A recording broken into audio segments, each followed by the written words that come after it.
What's up, guys? This is Mark. How is everyone doing today with Tastefully Inspired? This is Ian. We have our little show called One Step Ahead. Oh my God, I forgot about One Step Ahead. It's only been like 1 week. One thing I want to say is it is seriously crazy. Like, even if you miss just 1 week because of 4th of July, it really does throw you off your game a little bit. So, okay, we're back. Today we're going to be talking about IGTV. Will it wash your car? Will it clean your dishes? Will it mop your floors? I just don't know. I've been on IGTV, kind of digging it.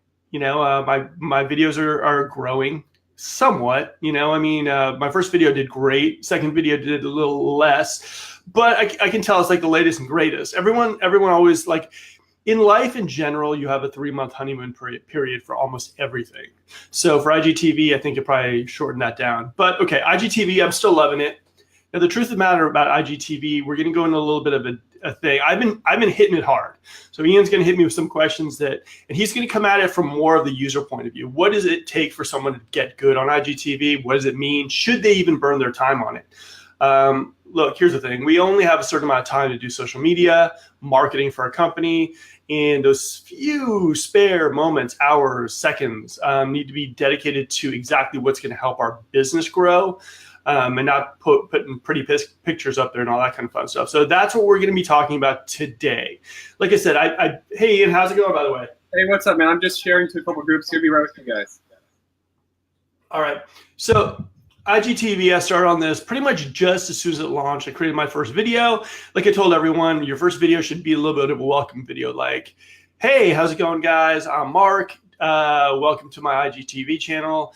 On this channel, I'll be talking about marketing for the interior designers. Hopefully you guys will join me. These videos should be yada, yada, yada, all that kind of stuff. Intro it, tell a little bit about your channel. That should be your first video. Now, like I said, it's almost like a TV show. So a lot of people are starting to release these videos that are almost like stories. Now, like I said before, IGTV should be a little bit more curated, a little bit more like a YouTube channel. So if you see most YouTubers that are successful have a schedule. They release it almost like a TV show. So your thing should be, your IGTV channel should be a little bit more like that, as far as having a little bit of a schedule, a content theme when you're going to release it. But at the same time, it's been about 3 weeks on IGTV. And I myself am kind of going like, well, where are we going with all this? And I think a lot of people at this point also have that kind of idea. You got stories, you got live, you have now this IGTV come out. Where does this all kind of fit in? And it's some questions that even myself, who really loves Instagram, has been asking myself. Like, my thinking is that a game changer for IGTV could be if they created a website that was almost like YouTube, where you could search for videos. Right now, the videos really aren't searchable, which is kind of like a cluster when you look at everything and you're kind of like, oh, hey, how's it going? What do I do now? Oh, hey, guys. Also, guys, thank you for tuning in. Really, we really do appreciate it. So for me, IGTV is kind of this weird kind of thing right now. Like, I'm giving it its fair shake. And if it was Twitter, if it was something else, I probably wouldn't. I always laugh because you could always tell a Gary Vee follower because they do Twitter. So that always kind of makes me kind of chuckle. Instagram itself, here's the thing with Instagram that you have to really keep in mind. It's the largest social network there is right now. That's larger than Facebook, larger than Pinterest, larger than Twitter. They get traffic. So for me, that really does intrigue me. Instagram's not going to go away anytime. I would say their live video stuff hasn't gone probably the way they wanted it to go, but it's still around, which is, pretty interesting. So for me, the reason why I'm sticking with it is, one, early adopters always win. Two is it's a large enough social media network that's growing on its own. So at least for me, I say to myself that if they're going to have a few chances to make this right. As for most other networks that come around, they don't have the same kind of chances. Instagram is going to have a lot of these chances because it's so big and it's so growing. Instagram is it. It's more popular than Facebook. I even read something that Facebook is for people over 50. That's kind of a crazy comment. Hey, how's the sharing going? Yep, all done. Ready to go. Ready to rock. And, Mark and I were talking about this topic this past week. And, you know, as many of you guys have seen, Mark's been really jumping in, playing with IGTV, pretty much exploring every nook and cranny now. Whereas, you know, I haven't really played around with it too much, but I have looked around and gotten my bearings, and I'm really with this episode today. Got a little echo here. Little echo? No, testing. Good. Yep. What we were imagining this episode today is for me to really ask questions to Mark, interview Mark about IGTV, really, you know, represent you guys. Well, let me plug in some earphones. Yeah, I mean, one of the main things Ian and I talked about this show was the fact that, like, right now, normally we do stuff that's called evergreen content where people can kind of hit this, you know, a week later, a month later, and kind of get their stuff. But IGTV, I think, is something that we need to really put a focus on. Imagine if we were around when YouTube first started out, this would be pretty historic. So IGTV, could it become the next YouTube? Yeah, it definitely could. It's got the traffic. It's got Instagram backing it. So it definitely has its... And it's got Facebook backing it for that matter as well. So it definitely can be something. Is it there yet? Not even close. Well, so let's jump in, Mark. And I've written a list of a couple questions here that I think that people might want to know about IGTV. And all of you out there watching, if you guys have questions as well, comment in, and I'll hit Mark with your questions. So here we go. Number one, let's start with the basics. What is IGTV, Mark? How would you summarize it briefly? IGTV is another way for Instagram to confuse people on where to go for their video content. Instagram TV. Okay, look, here's the thing.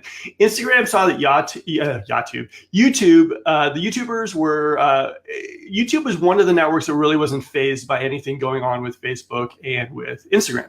And YouTube was getting a lot of money. YouTube generates a lot of money, and a lot of the main videos people are watching are still on YouTube.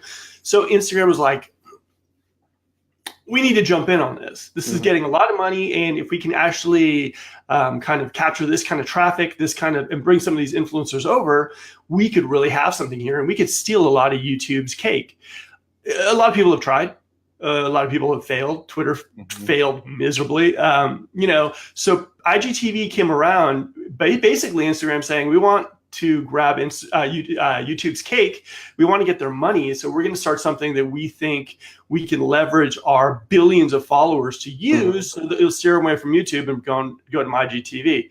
And they set it up just like YouTube. It is identically like YouTube. The only thing is they added this annoying feature. Okay. Right. And that, you know, I mean, in itself, it looks a little small, but I mean, for the most part, a lot of us are so used to like flipping the phone and doing it. In fact, Facebook kind of put us into that. And now Instagram, their sister is saying, no, put it back to portrait. So it's a little confusing. So in other words, IGTV only allows content that's uploaded in a vertical orientation, right? That's number one defining characteristic, right? It's the only platform that really responds that way, right? I mean, well, let's say, I mean, I'm not sure about Snapchat if they allow you to upload, you know, landscape or not, but that's really one of the defining characteristics of IGTV, right? That they're really creating a platform in which all content is viewed from your phone, which really fits in with what Instagram is. It's for your phone platform, right? They don't even let you upload content from a computer, even for regular Instagram stuff, right? And then I mean, look, with the phone, they only had that option to go to. It's annoying. A lot of people don't like the portrait thing. Will people get used to it? Well, you know what? If IGTV does take off, people will get used to it. People are used to the whole photo taking that way right now. The live videos, somewhat. Stories are pretty much like, you know, an animated, you know, stories are just like a little animated clip. So they can. Now let me jump in here, Mark. Let me jump in here. I want to ask you, because I've been playing around with IGTV and I've been asking myself, what is the discernible difference between stories and IGTV? Not only what is Instagram wanting us to do differently between the two, and what are people actually doing different between the two? Okay, here's the thing.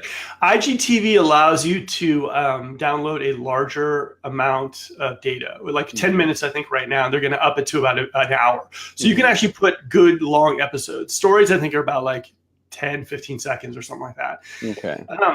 So IGTV said, okay, we want to be able to let these people, these creators, because the thing that was annoying is you'd create a really cool live video and it would disappear after 24 hours. And at least for myself, I got kind of annoyed if this content was really, really good. So IGTV came around and said, look, if you're going to create larger content, we're going to give you a place to basically store it. So that's how IGTV came around. So IGTV, it actually lasts, forever. Whereas with the stories, it only lasts for a day.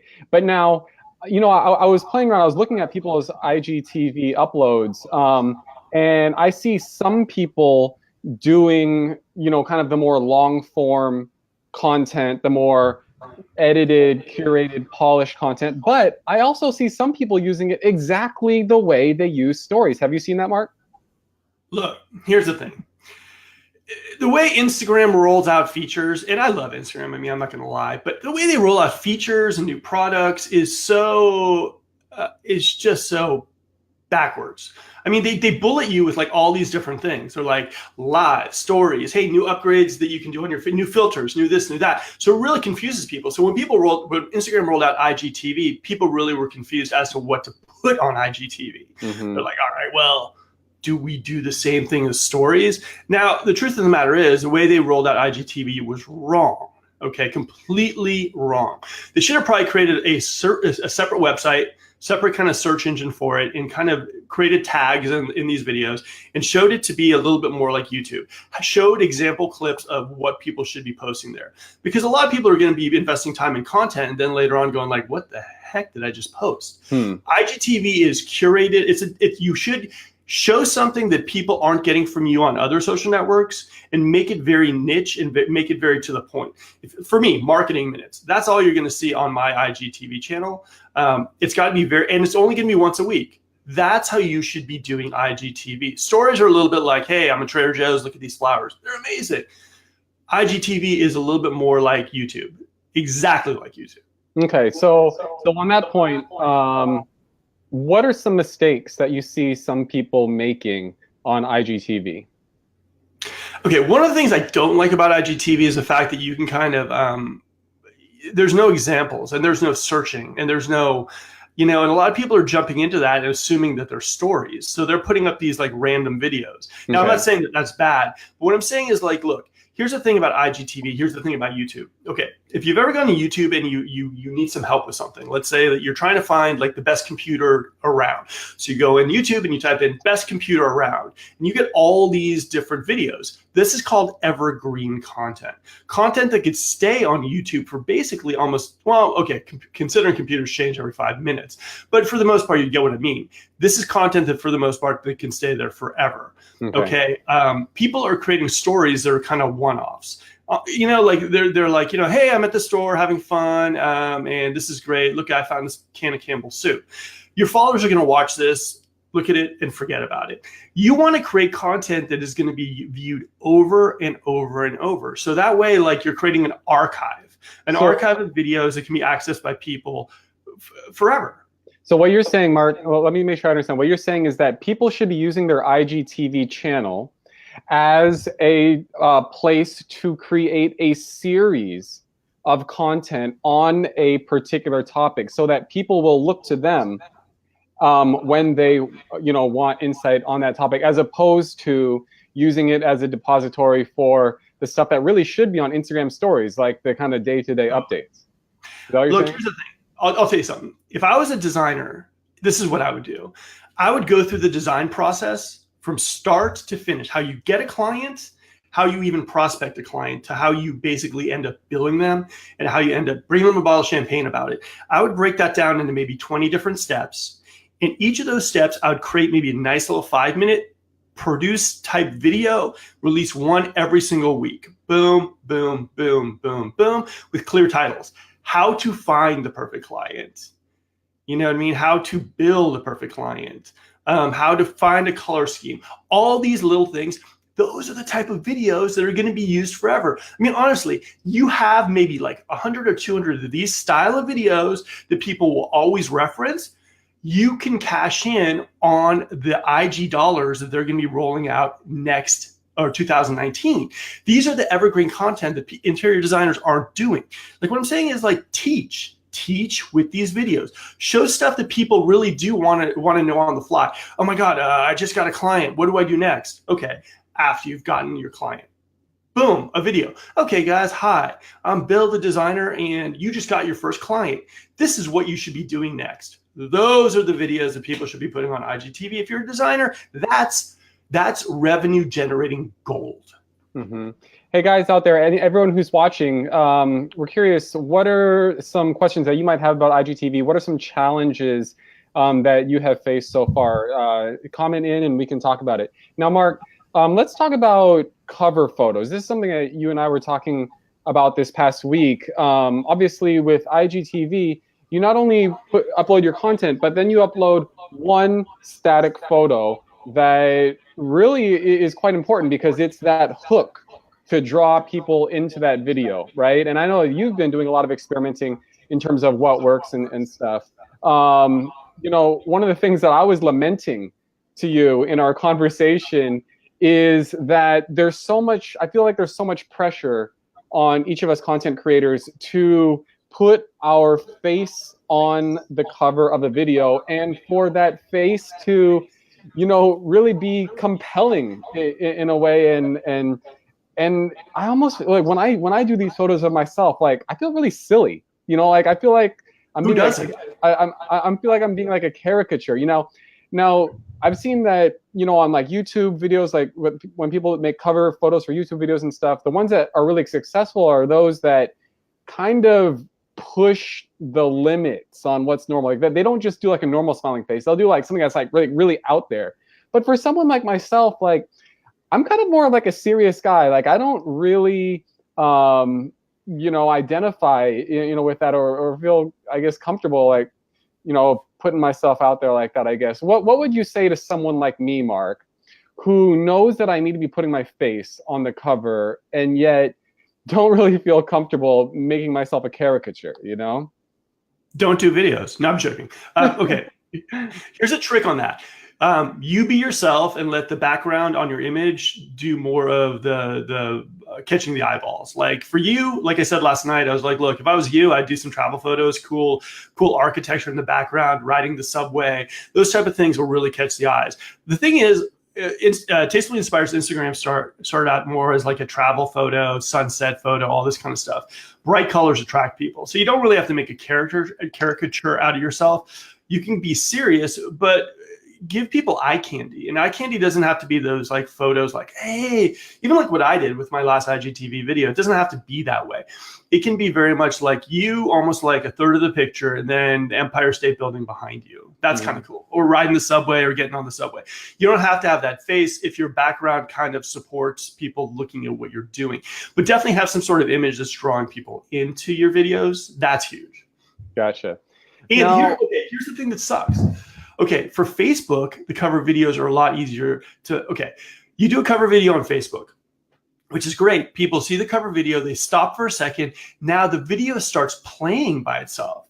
Instagram, it doesn't do that. Instagram, you need at least 3 seconds to 5 seconds of a person viewing a video to actually be counted as a view.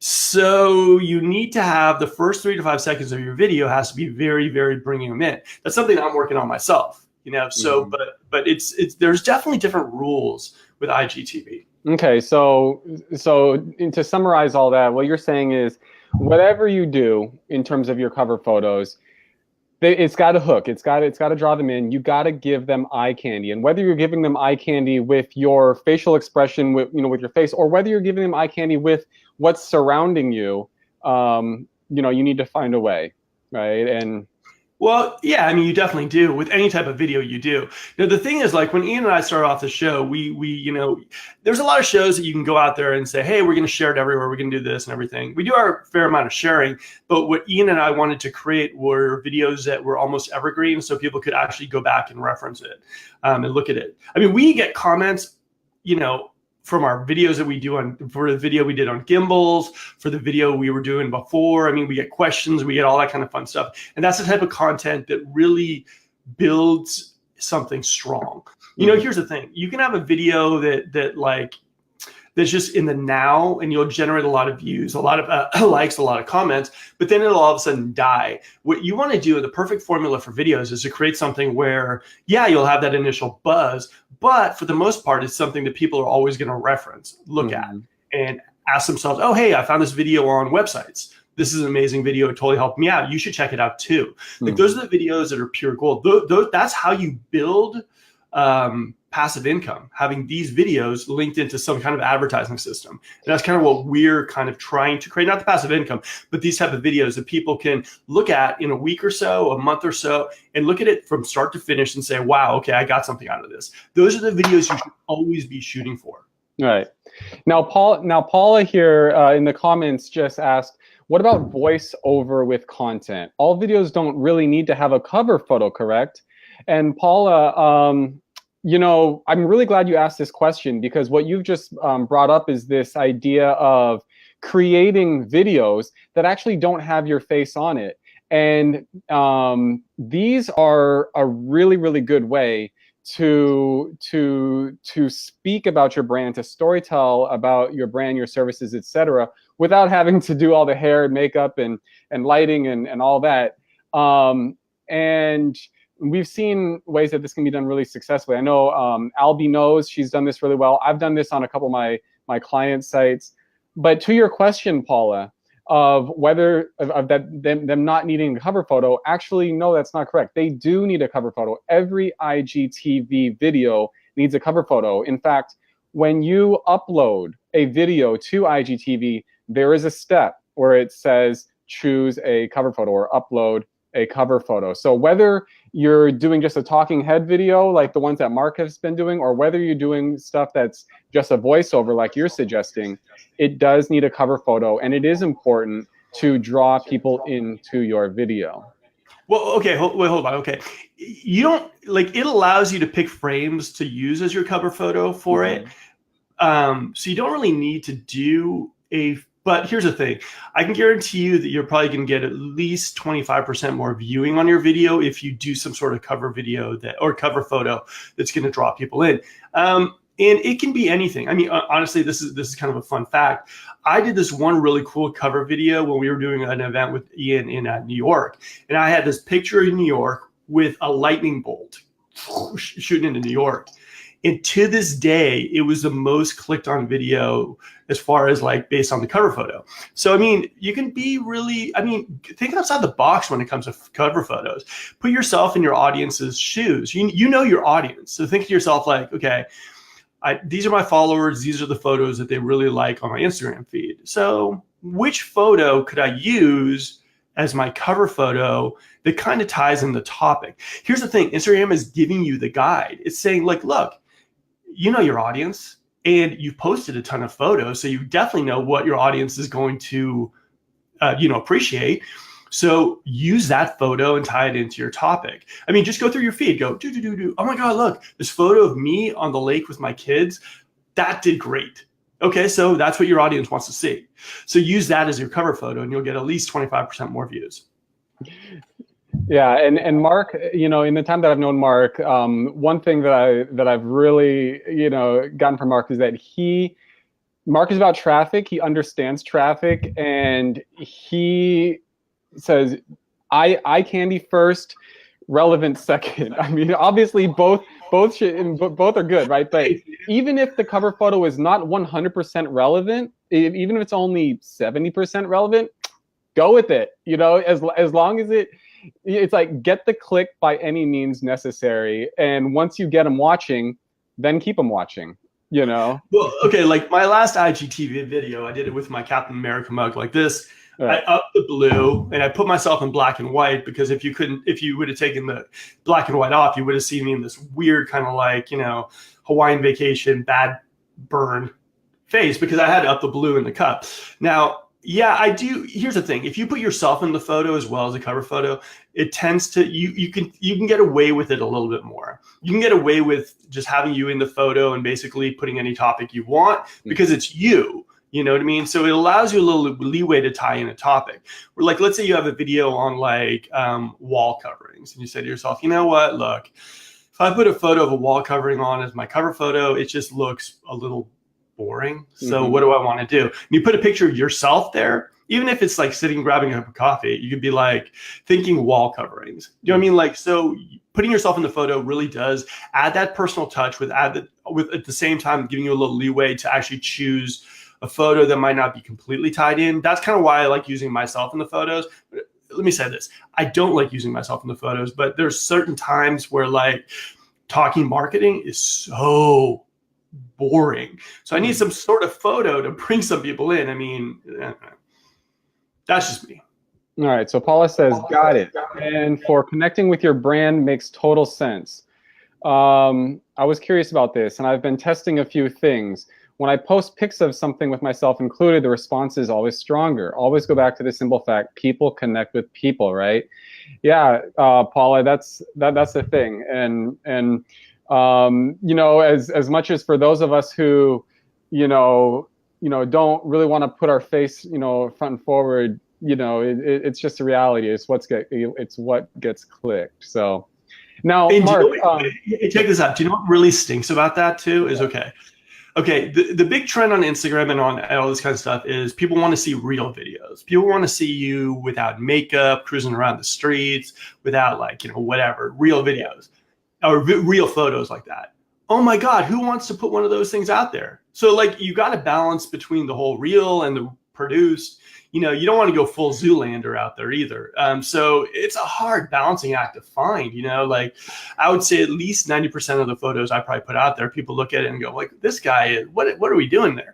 You know, it's just a hard balance to find. You know, you want to put something out there that in 10 years, people are going to look at the photo and go like, yeah, that was a, you know, but something that doesn't look too bad. So it's still tough. It's still a balancing act for anyone to do it.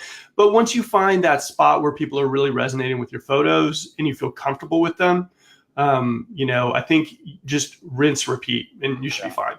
I think that's such a good point, Mark. And I think it's phrased very well. It's about finding that balance between candid and polished, right? Because if we go all the way to 100% polished, then it's like not very believable. If we go all the way 100% candid, it's like, oh, you just woke up? Yeah, I don't really, I wish you would put a little bit of makeup on or whatever, you know? Are you talking about me? And all right, sorry. Yeah. But yeah, you know, it's like striking that balance, isn't it? It's like it's candid but professional. Right, and that's it. But now, well, Mark, also a majority of the people with us that are, you know, going to be watching this are designers, and designers for the most part, you have to kind of bring your A game at all times. You know what I mean? Like, image is, you know, what it's all about. When I was working with like Roger Thomas, Timothy Corrigan, like, you know, Vincent Wolf. I mean, like these are people who, like, for the most part, well, Vincent not so much. He was kind of like, who he is who he is. But everyone else is kind of like, they had this like perfect image and they wouldn't let people see outside that, which is fine because that's the kind of designer people wanted for the certain type of projects they were doing. So it's kind of a hard balancing act, you know? Yeah, balance is the key, Paula. It's totally true. And for me, I find when I make my biggest errors, or definitely when I overthink it. When I overthink it, you know, yeah, definitely don't overthink it. Just go with the flow. And look, here's the thing: test. You have this platform to test. But I did the major faux pas yesterday on Instagram, IGTV. I released a video. I didn't like the video. I already had some likes, views, and everything on the video. I deleted it and I put up a new one. Bad move. Oh, that was horrible. My video is still reeling from it. Why is that, Mark? Well, because here's the thing. People don't want to see content from you constantly. Boom, boom, boom, boom, boom. You want to kind of keep into a schedule. And if you do release a lot of content over and over and over, people are going to get bored. They're not going to watch it. Here's my analogy. Okay. And if you give someone flowers, it's great like once, every few months. But if you give them flowers every single day, after a while, they'll be like, yeah, kind of used to it. So you want to make sure the content hits that perfect spot where it's a surprise, it's a treat. And for me, that was horrible. Now, one thing and one big key that I'm doing actually now to kind of make up for it is I'm leveraging, which is the key word for all this kind of stuff. And it's how you can grow your business with IGTV. Now, this is where you tell me, Ian, what do you mean? What do you mean, Mark? There we go. Okay, here's the thing. IGTV is still kind of hard to find. It's still kind of new. Now, a lot of us have different platforms that are booming. MailChimp, you might have like a 5,000 person email list. You might have a huge platform on Facebook. Pinterest might be big or whatever. So you can actually leverage these platforms to grow your IGTV. For me, this morning around maybe a little bit, a half hour before this, I sent out an email talking about the IGTV video to about 5,000 people. Mm-hmm. Okay.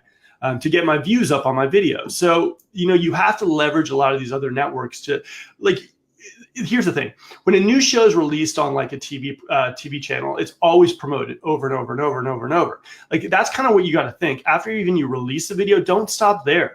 Think about it this way. I'm going to promote this video until the minute that I put on my next video. So promote it every single day. Try to get yourself to a rhythm where you say, at least I want like 40, 50 new views. And I know what you're saying. Well, why would I do this? Well, 2019, IG is going to roll out some kind of monetization. And if you kind of already set the pace and create a good foundation for what you've got going on IGTV, you'll be invited in to make money with these videos. So the key here is leverage, leverage, leverage. Leverage is a hugest thing you can possibly do right now to grow your IGTV videos. Don't throw out a video and expect a million people to like see your video, resonate with your video, and all of a sudden watch it. You have to promote these videos. That's how any good YouTuber has grown their channel, promoting their videos over and over and over, saying, hey, share it, like it, subscribe. This is how you grow. So at the beginning time right now, the foundation of IGTV, you have to leverage all your social networks, and you have to make sure these videos kind of like you're pushing a boat, you know what I mean? Push, push, push, and get it out there going. So that's what I do. Leverage is the key. All right, Mark. So I got one more question. This might be a nice question for us to wrap up this particular topic.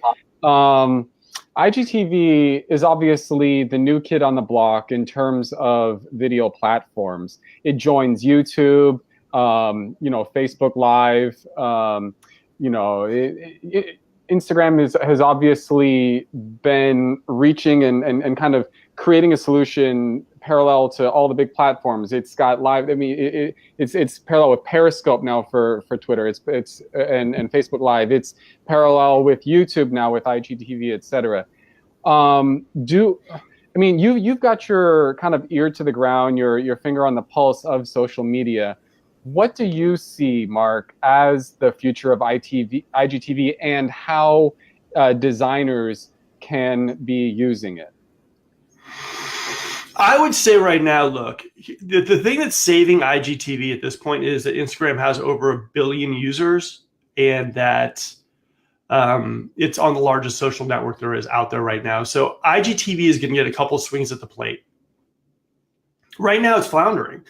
Right now, there's not a lot of search features on it. When you go to IGTV, everything's kind of clustered together. So they really need to create some sort of website that allows people to search. Look, here's the thing. Everyone's so used to going to YouTube. You got to give them some sort of like website that is like that. Here's the thing. People know how to use the YouTube website to search for videos. They know this stuff. So Instagram needs to emulate that, put it online, on a website, even on the mobile, whatever, but get them used to that flow, get a search thing going. Because right now it's the search thing is really hurting IGTV. Now, people will hang around for a few months, and it's Instagram, so of course it's going to linger around. It's like a spare tire. It'll be sitting there in an amazing car, and you're not going to know if you're going to need it or not need it. So for right now, I would say invest at least maybe a video a week to just create some sort of content. I think that if they do create a website that's search friendly, kind of emulate YouTube, IGTV could really be absolutely dominant. If they don't do it, this could be one of those things where it's like a feature on Instagram that you don't really use that much. You tried it, you liked it, but it's not really for you. Yeah, and I mean, in piggybacking off what you said about the search feature, I mean, in the time that I've been playing around with IGTV, my biggest wish is that when I search IGTV for a phrase such as interior design, that I can actually search the titles of videos, because right now when I search the term interior design, all it's giving me is search results based on people's handles and subhandles, you know, and that doesn't help me. When I go to YouTube, I'm not searching for people, I'm searching for content. I'm Right. searching for the names of videos, and it actually boggles my mind why that wasn't rolled out right off the bat with IGTV. So I'll be really interested in looking forward to IGTV really fixing that feature. But remember, everyone loves a comeback, so maybe it'll get a second wind with this website. Hopefully they roll it out. I mean, come on, Instagram, listen to what I'm saying. Mhm. Everyone's used to YouTube. Just don't reinvent the wheel. Right. Give people what they want. I don't know. It's not that hard. All right, Ian, we're going to be talking next week about a topic that's near and dear to your heart. Very near and dear to my heart. It's a question that I receive from designers all the time. What should I put on my interior design website? And as many of you guys know, my business is creating websites for interior designers, helping interior designers connect with clients, earn trust with clients so that clients will call them for an initial consultation. And the fact is that when people, go to your website, they are looking for certain key elements that kind of check the list. It's like mentally, even if they don't know it or not, when they visit your site, they're kind of going down the list. Okay, she's got that, he's got that, got that. Okay, I trust this person, I'm gonna call this person. So the question is, what are some of those elements? And so next week, we're gonna be going through some of those elements so that you can actually look at your own website and say, how am I doing? Do I have these elements on my site? Very cool. Mm-hmm. All right, Ian. Now you want to do our sign off and our pandering of the moment. Yeah, sign off and pandering. Thank you, everyone who tuned in today, commented. Shout out to Paula from Hotel Elements. Paula, hope you're doing well. Hope your business is doing well. Thanks for commenting. Now, you guys, as we say every time, this is a weekly power hour of tech and techniques to market your design business. Mark and I, as you know, are very close to the interior design community, the design community overall, and that is our mission with this show, to bring tech and techniques to help you market your design business. If this episode has been helpful for you, if you believe that you know someone or you have an audience that would benefit from this show, share. Help us spread the good word. And thank you for watching. Adios, amigos. See you next week. See you next week, guys.